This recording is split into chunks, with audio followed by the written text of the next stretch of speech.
mandatory mental competency test. Trump is unhinged. Here's the important thing about that 3 a.m. phone call. What you want is somebody who's, first of all, going to get all the facts and gather up good intelligence.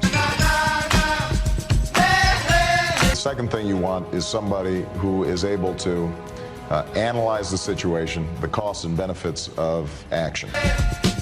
Most important thing that you need is somebody who's going to exercise good judgment. As his case winds down, Trump is sounding like one of those Karens shouting at black people for being in her neighborhood. Because you are I don't believe you. You stole my vote. Make no mistake about it. I'm here because of crooked Joe Biden, the worst president in the history of our country. Is destroying our country.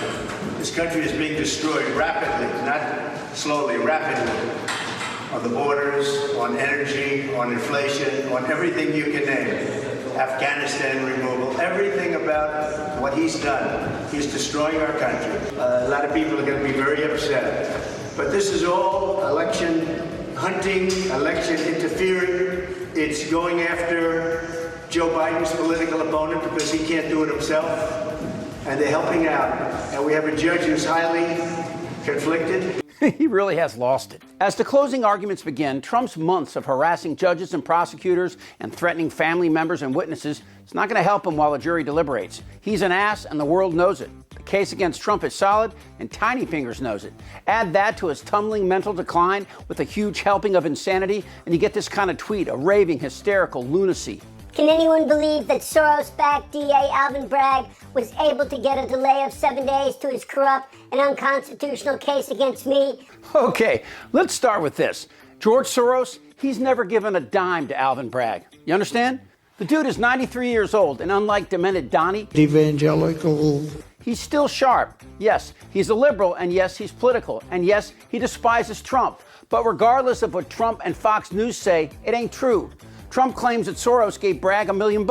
That did not happen. Then, of course, Tiny Finger sycophants started lying as well, like Fox News and Republican eunuchs in the House, and DeSantis, who refers to Bragg as a Soros-backed Manhattan district attorney, and who said in his statement he would refuse an extradition request. That's big, and yeah, he said that. When Trump is convicted, Tiny Fingers will likely run to Florida, and DeSantis, a likely VP candidate, will protect Trump from justice. Now think about that. If Trump runs to Florida for protection from New York, and since he's a regular citizen, could you just send somebody down there to drag him back? I would do that for free. Sorry, a small indulgence. Oh, one more thing. Trump can't vote in Florida as a convicted felon. Why is the corrupt government allowed to make the final argument in the case against me? Why can't the defense go last? Big advantage, very unfair, witch hunt, DJT. Okay, so apparently Donnie's lawyers didn't tell him that the prosecution always goes first and last because they have the burden of proof, and that's a way for everyone. Donald Trump did nothing wrong. There's nothing wrong. This is everybody saying it. Except we have a judge who's corrupt. We have a judge who's conflicted. You know what the conflict is, so do I, but I can't say it because I'm under a gag order, which is another unconstitutional thing. You ever hear of a president, leading candidate, leading Biden, leading everybody, and have a gag order? I'm not allowed to speak. It's a first. Trump's had a bad week, and it doesn't appear to be getting better. First, there was a Libertarian National Convention where Trump mistakenly assumed that libertarians were the soulless little puppets who fawn over him. They aren't. The Libertarian Party should nominate Trump for President of the United States. Whoa. That's nice. That's nice. And again, you can either nominate us and put us in the position or give us your votes. I would say nominate or give us your votes, but we want libertarian votes because you stand for what we stand for, and don't waste a vote, and don't allow the worst president in the history of our country to come back and do the final destruction of America. Only if you want to win. Only if you want to win. Maybe you don't want to win. Maybe you don't want to win. Then, of course, the spin where Fox says he should stick to NASCAR. Well, this would seem to be a favorable environment for the president, maybe more favorable than some of the other events he's done in the last week, showing up to the Bronx, showing up at a Libertarian event, which, you know, they love him there, too. Love him? Does this sound like love? Only if you want to win. Only if you want to win. No, they don't love him, and the truth is, no sane person does. But I am not unpopular. And that freaks Trump out. The Republican Party is splintering, as evidenced by what Trump did over the weekend. Trump endorsed John McGuire, a Republican state senator, in his primary challenge against incumbent Bob Good, the chairman of the House Freedom Caucus, who was just in Manhattan supporting Trump at his trial. Apparently, Good wasn't crazy enough, and now Trump says he's bad for America. Republicans are falling to the side. Carrie Lake can't draw flies in Arizona. Christie Puppy Killer has disappeared. And the only Republicans still selling their souls for Trump are the ones who hope to be vice president, which seems like a great job until you ask Mike Pence. You know what I'm hearing? The Pence just caved. No. Is that true? I'm hearing reports that Pence caved.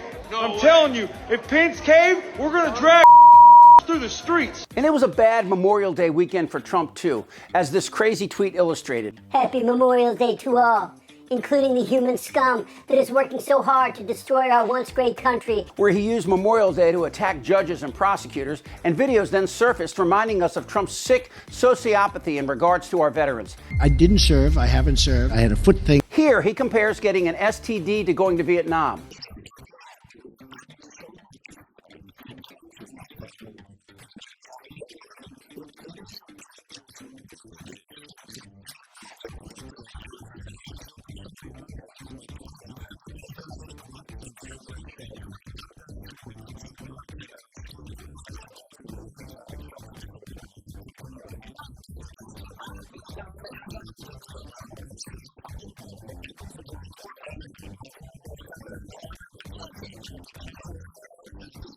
While Trump's inner circle now is almost exclusively convicted felons or gangster rappers on trial for murder, his mind continues to deteriorate. I mean, does this person resemble someone of sound mind? They got windmills going up. The whales are all fly. We had one whale in 50 years. Now we got like 9 every 3 months or something, you know. So it's doing something. You know, they said, oh, maybe it's not the windmills. It's doing something. You know, that noise goes down there. Those whales are getting crazy. What they want to do is put all electric cars, which don't go far, which are a basic disaster. But if you want to buy one, that's okay. But if you want to, you know, drive down to the local delicatessen, or if you want to drive back and forth from a store because you want to buy new underpants, okay? In the next 7 days, we will learn Trump's fate and throw in the breaking news that Judge Cannon's denial of a gag order on Trump in his document case. It seems more and more likely that our democracy will be tested by the most unlikely source, a cult leader and a gaggle of spineless media supporting him for ad dollars. Lies about January 6th, which have been relentless, have enabled some of the most unscrupulous people in our country to make a mockery of our Bill of Rights and to steal our core freedom. Over the weekend, we got further confirmation that Alito has joined Clarence Thomas as open supporters of this dark revolution, seeking to cement in place not just a dictator, but a deeply demented one at that. At stake, only everything. I read where Trump started this mess with the support of the underbelly of the disenfranchised American, whatever that means. In simple terms, it's like this. America is hard. Freedom is hard. Trump is weak. His little boys are weak, all pretending to embrace the framers' intent. But they are unable to, because that would mean looking in the mirror and saying out loud what the whole world can see. If America chooses that, Do whatever the hell they want. then we can't have this. This isn't their Republican Party anymore. Am I wrong? Damn right. You're in a lot of trouble, Donnie. I'm Chip Franklin.